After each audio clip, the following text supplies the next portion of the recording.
नमस्कार दोस्तों, स्वागत है आप सबका हमारे चैनल में। तो आज का हमारा विषय सस्वर वाचन और मौन वाचन, यानी कि सस्वर वाचन किस लिए किया जाता है या मौन वाचन किस लिए किया जाता है या इसका उपयोग क्या होता है हमारे हिंदी शिक्षण के अंदर। ठीक है, तो आज हम इसको जानेंगे, सस्वर वाचन को और मौन वाचन के बीच का अंतर जरूर समझेंगे, क्योंकि कई बार ये क्वेश्चन आपसे आ जाता है कि सस्वर वाचन और मौन वाचन में अंतर बताइए। तो आपको ये क्लियर होना चाहिए सस्वर वाचन क्या होता है और मौन वाचन क्या होता है। तो देखिए, सस्वर वाचन क्या होता है। सस्वर वाचन का मीनिंग होता है लाउड रीडिंग, यानी कि किसी भी चीज को बोलने के लिए हम जोर जोर से बोल के उसको समझते हैं या उसको बार बार रिपीट करते हैं, जिससे वो हमारे दिमाग में फिक्स हो जाता है। और इसी के अपोजिट होता है मौन वचन, यानी कि साइलेंट रीडिंग, यानी कि किसी भी चीज को साइलेंटली मौन मौन तरीके से उसको रीड करना या उसको समझना, उसके अर्थ को ग्रहण करना हमारा मौन वाचन कहलाता है। अब हम जानते हैं सस्वर वाचन और मौन वाचन के बीच में अंतर क्या होता है। तो देखिए, हमारा फर्स्ट पॉइंट क्या होता है। जो सस्वर वाचन होता है वो बोलकर किया जाता है। ठीक है, मतलब सस्वर वाचन को हमें प्रयोग करने के लिए अगर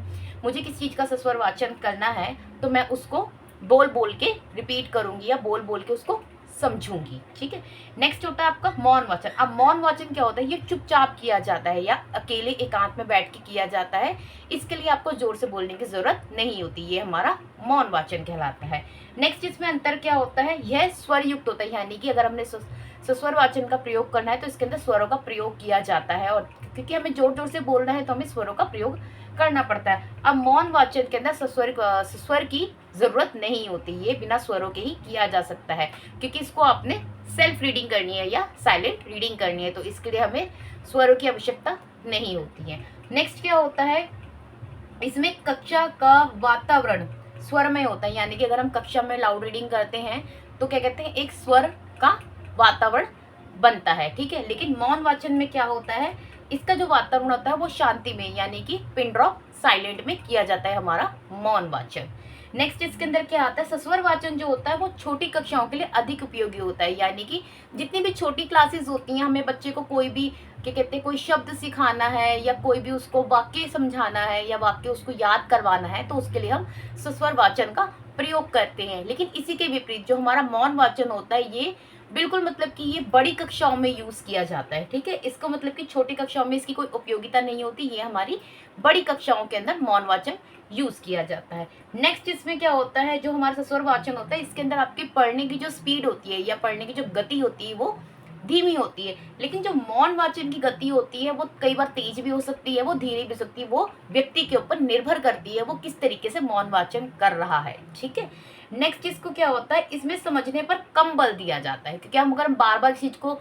रिपीट करते हैं या बार बार उसको बोल बोल के तो हमें याद हो जाता है। ठीक है, लेकिन मौन वाचन के अंदर इसके अंदर अधिक ध्यान दिया जाता है, क्योंकि आप साइलेंट रीडिंग कर रहे हैं या आप सेल्फ रीडिंग कर रहे हैं, तो आप उस चीज को और ज्यादा ध्यान से समझेंगे, उसका अर्थ ग्रहण करेंगे, तो ये बहुत ज्यादा उपयोगी भी होता है मौन वाचन। ठीक है, नेक्स्ट क्या है, इसमें उच्चारण सुधारने पर बल दिया जाए, यानी कि बच्चा अगर कुछ बोल रहा है या रीडिंग कर रहा है क्लास के अंदर और उसने कोई चीज गलत रीड करी है, तो उसको सुधारने पे टीचर उसी टाइम उसको रोक सकता है, या अगर पेरेंट बच्चे से करवा रहे हैं सस्वर वाचन तो उस टाइम बच्चे को रोक के वो करेक्ट करवा सकते हैं। लेकिन इसके अंदर मौन वाचन में क्या होता है, इसका भाव ग्रहण किया जाता है, मतलब कि हम किसी चीज के भावों को समझते हैं, उसके अर्थों को समझते हैं, यहाँ पे मौन वाचन का इसीलिए प्रयोग किया जाता है। नेक्स्ट इसमें क्या आता है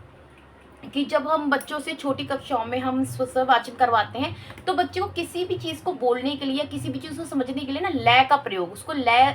मतलब कि बच्चा का लय करना सीखते हैं, किसी भी शब्द को किसी भी वाक्य को लय में कैसे गाना है या किसी कविता को मुझे लय में कैसे लेके आना है, ये जो होता है बच्चा सस्वर वाचन में सीखता है। लेकिन मौन वाचन में ऐसा कुछ नहीं होता, बच्चे बहुत गंभीरता से मतलब कि बहुत ध्यान से किसी भी टॉपिक को पढ़ते हैं और समझते हैं, उसका अर्थ ग्रहण करते हैं, ताकि वो अपने मतलब कि उस टॉपिक को समझ सके, इसलिए मौन वाचन का प्रयोग किया जा सकता है। तो देखिए, आज जो हमारा विषय था सस्वर वाचन और मौन वाचन, इसको हमने अच्छे से समझा, इसकी परिभाषा को समझा, इसके बीच के अंतरों को समझा। ठीक है, तो देखिए मैंने आपको बहुत ही इजी लैंग्वेज में समझाया है, ये नोट्स जो हैं वो मैंने खुद बना रखे हैं, तो आपको कुछ भी पे नहीं करना। ठीक है, तो आप अच्छे से समझ सकते हैं, और अगर आपको कोई और टॉपिक भी समझना हो, किसी टॉपिक में आपको डाउट हो, तो आप कमेंट सेक्शन में मुझे मैसेज कर सकते हैं, नेक्स्ट वीडियो में आपको वो टॉपिक जरूर मिलेगा। तो आज का हमारा टॉपिक यही खत्म होता है, मिलेंगे नेक्स्ट वीडियो में एक नए टॉपिक के साथ, तब तक के लिए बाय बाय।